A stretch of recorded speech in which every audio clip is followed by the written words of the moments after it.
চলে গেলেন অঞ্জনা ভৌমিক। শনিবার একটি বেসরকারি হাসপাতালে শেষ নিঃশ্বাস ত্যাগ করেন উত্তম কুমারের প্রিয় ও অত্যন্ত সফল নায়িকা। বেশ কিছুদিন ধরেই বার্ধক্যজনিত ব্যাধিতে ভুগছিলেন নীলাঞ্জনা সেনগুপ্তের মা তথা যিশু সেনগুপ্তের শাশুড়ি।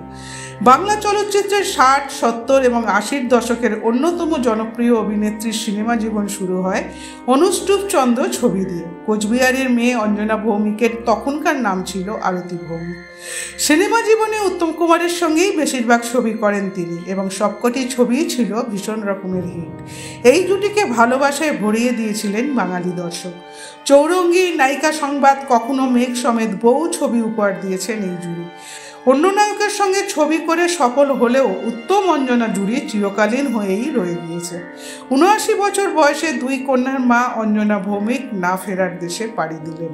ব্যুরো রিপোর্ট, সূত্রকার সংবাদ।